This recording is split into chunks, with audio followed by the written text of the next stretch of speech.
Narrated Umar bin al-Khattab, I heard Allah's Messenger saying, "The reward of deeds depends upon the intentions, and every person will get the reward according to what he has intended. So whoever emigrated for worldly benefits or for a woman to marry, his emigration was for what he emigrated for." Narrated Aisha, the mother of the faithful believers, Al-Harith bin Hisham asked Allah's Messenger, "O Allah's Messenger, how is the divine inspiration revealed to you?" Allah's Messenger replied, "Sometimes it is revealed, like the ringing of a bell. This form of inspiration is the hardest of all, and then this state passes off after I have grasped what is inspired. Sometimes the angel comes in the form of a man and talks to me, and I grasp whatever he says."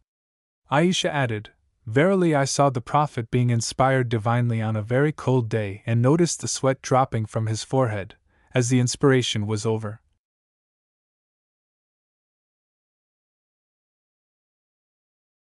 Narrated Aisha, the mother of the faithful believers, the commencement of the divine inspiration to Allah's Messenger was in the form of good dreams which came true like bright daylight, and then the love of seclusion was bestowed upon him. He used to go in seclusion in the cave of Hira, where he used to worship Allah alone, continuously for many days before his desire to see his family. He used to take with him the journey food for the stay and then come back to his wife, Khadijah, to take his food likewise again, till suddenly the truth descended upon him while he was in the cave of Hira. The angel came to him and asked him to read. The Prophet replied, "I do not know how to read." The Prophet added, "The angel caught me, forcefully, and pressed me so hard that I could not bear it any more. He then released me and again asked me to read, and I replied, 'I do not know how to read.' Thereupon he caught me again and pressed me a second time till I could not bear it any more. He then released me and again asked me to read, but again I replied, 'I do not know how to read, or what shall I read?' Thereupon he caught me for the third time and pressed me, and then released me and said, 'Read in the name of your Lord, who has created all that exists, created man from a clot. Read! And your Lord is the most generous.'" Then Allah's Messenger returned with the inspiration and with his heart beating severely. Then he went to Khadijah bint Khuwaylid and said, "Cover me! Cover me!" They covered him till his fear was over, and after that he told her everything that had happened and said, "I fear that something may happen to me." Khadijah replied, "Never! By Allah, Allah will never disgrace you. You keep good relations with your kith and kin, help the poor and the destitute, serve your guests generously, and assist the deserving calamity-afflicted ones." Khadijah then accompanied him to her cousin Waraka bin Nawfal bin Asad bin Abdul Uzza, who, during the pre-Islamic period, became a Christian and used to write the writing with Hebrew letters. He would write from the Gospel in Hebrew as much as Allah wished him to write. He was an old man and had lost his eyesight. Khadijah said to Waraka, "Listen to the story of your nephew, O my cousin." Waraka asked, "O my nephew, what have you seen?" Allah's Messenger described whatever he had seen. Waraka said, "This is the same one who keeps the secrets, Angel Gabriel, whom Allah had sent to Moses. I wish I were young and could live up to the time when your people would turn you out." Allah's Messenger asked, "Will they drive me out?" Waraka replied in the affirmative and said, "Anyone, man, who came with something similar to what you have brought was treated with hostility, and if I should remain alive till the day when you will be turned out, then I would support you strongly." But after a few days Waraka died, and the divine inspiration was also paused for a while. Narrated Jabir bin Abdullah al-Ansari, while talking about the period of pause in revelation, reporting the speech of the Prophet. "While I was walking, all of a sudden I heard a voice from the sky. I looked up and saw the same angel who had visited me at the cave of Hira sitting on a chair between the sky and the earth.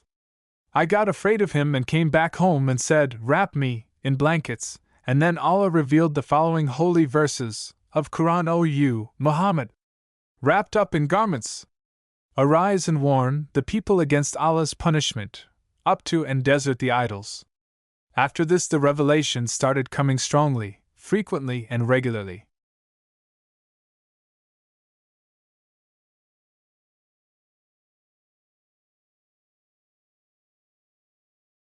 Narrated said bin Jubair, Ibn Abbas in the explanation of the statement of Allah. Move not your tongue concerning the Quran, to make haste therewith. Said, Allah's Messenger used to bear the revelation with great trouble and used to move his lips, quickly, with the inspiration. Ibn Abbas moved his lips saying, I am moving my lips in front of you as Allah's Messenger used to move his. Said moved his lips saying, I am moving my lips, as I saw Ibn Abbas moving his. Ibn Abbas added, So Allah revealed move not your tongue concerning the Quran, to make haste therewith. It is for us to collect it and to give you, O Muhammad, the ability to recite it, the Quran, which means that Allah will make him, the Prophet, remember the portion of the Quran which was revealed at that time by heart, and recite it. The statement of Allah, and when we have recited it to you, O Muhammad through Gabriel, then you follow its Quran. Recital means listen to it and be silent. Then it is for us, Allah, to make it clear to you means then it is, for Allah, to make you recite it, and its meaning will be clear by itself through your tongue. Afterwards, Allah's Messenger used to listen to Gabriel whenever he came, and after his departure he used to recite it as Gabriel had recited it. Narrated Ibn Abbas, Allah's Messenger was the most generous of all the people, and he used to reach the peak in generosity in the month of Ramadan when Gabriel met him. Gabriel used to meet him every night of Ramadan to teach him the Quran. Allah's Messenger was the most generous person, even more generous than the strong, uncontrollable wind, in readiness and haste to do charitable deeds. Narrated Abdullah bin Abbas, Abu Sufyan bin Harb informed me that Heraclius had sent a messenger to him while he had been accompanying a caravan from Quraysh. They were merchants doing business in Sham, Syria, Palestine, Lebanon and Jordan, at the time when Allah's Messenger had truce with Abu Sufyan and Quraysh infidels. So Abu Sufyan and his companions went to Heraclius at Ilia, Jerusalem. Heraclius called them in the court, and he had all the senior Roman dignitaries around him. He called for his translator who, translating Heraclius's question, said to them, Who amongst you is closely related to that man who claims to be a prophet?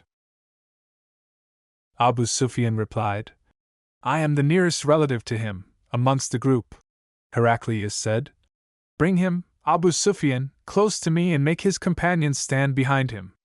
Abu Sufyan added, Heraclius told his translator to tell my companions that he wanted to put some questions to me regarding that man, the prophet, and that if I told a lie they, my companions, should contradict me. Abu Sufyan added, By Allah! Had I not been afraid of my companions labeling me a liar, I would not have spoken the truth about the prophet. The first question he asked me about him was, What is his family status amongst you? I replied, He belongs to a good, noble family amongst us. Heraclius further asked, Has anybody amongst you ever claimed the same, to be a prophet, before him? I replied, No. He said, Was anybody amongst his ancestors a king? I replied, No.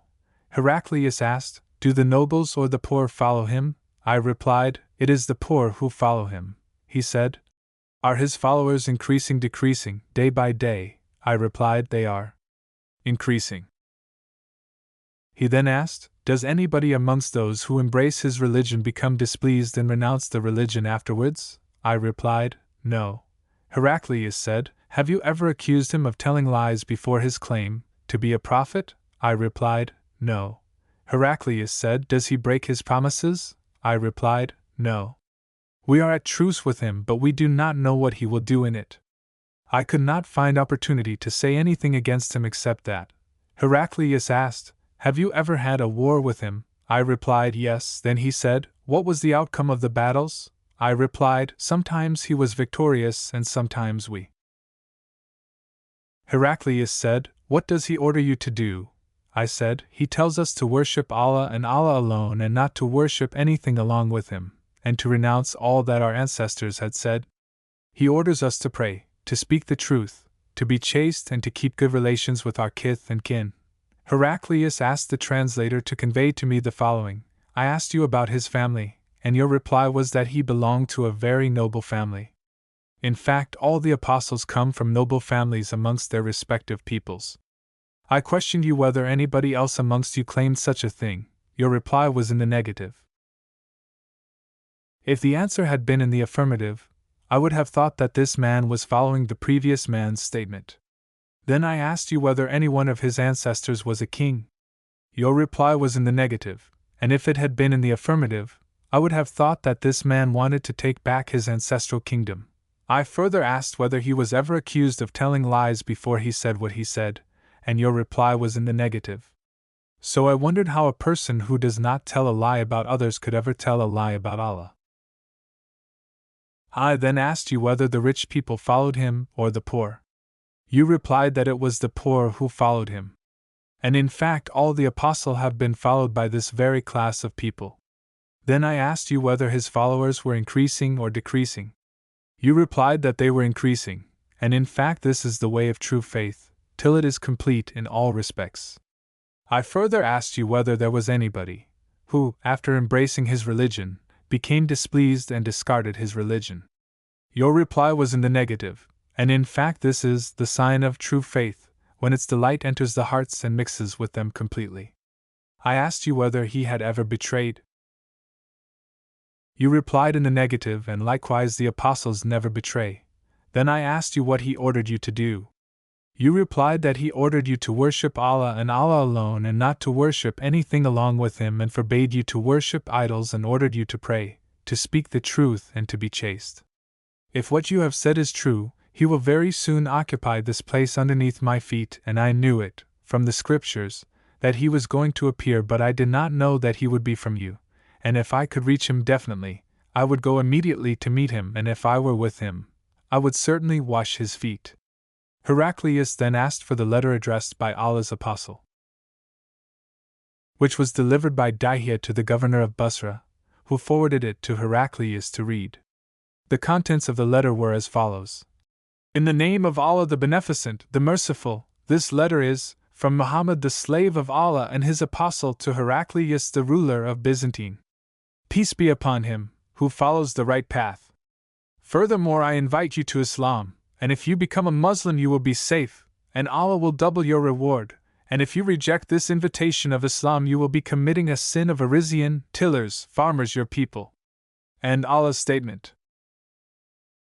O people of the Scripture!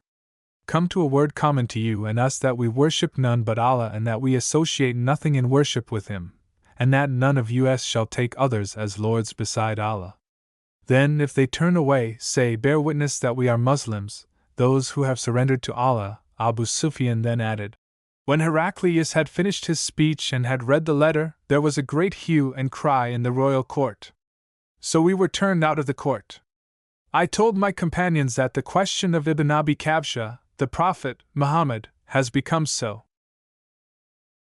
prominent that even the king of Bani al-Asfar, Byzantine, is afraid of him.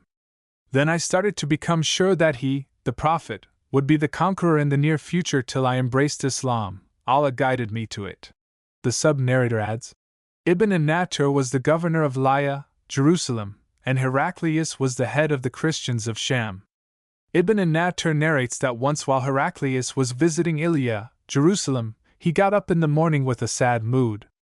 Some of his priests asked him why he was in that mood. Heraclius was a foreteller and an astrologer. He replied, At night when I looked at the stars I saw that the leader of those who practice circumcision had appeared, become the conqueror. Who are they who practice circumcision? The people replied, Except the Jews nobody practices circumcision, so you should not be afraid of them. Jews, just issue orders to kill every Jew present in the country. While they were discussing it, a messenger sent by the king of Ghassan to convey the news of Allah's messenger to Heraclius was brought in. Having heard the news, he, Heraclius, ordered the people to go and see whether the messenger of Ghassan was circumcised. The people, after seeing him, told Heraclius that he was circumcised. Heraclius then asked him about the Arabs. The messenger replied, Arabs also practice circumcision. After hearing that, Heraclius remarked that sovereignty of the Arabs had appeared. Heraclius then wrote a letter to his friend in Rome who was as good as Heraclius in knowledge. Heraclius then left for Homs, a town in Syrian, and stayed there till he received the reply of his letter from his friend who agreed with him in his opinion about the emergence of the prophet, and the fact that he was a prophet. On that Heraclius invited all the heads of the Byzantines to assemble in his palace at Homs. When they assembled, he ordered that all the doors of his palace be closed.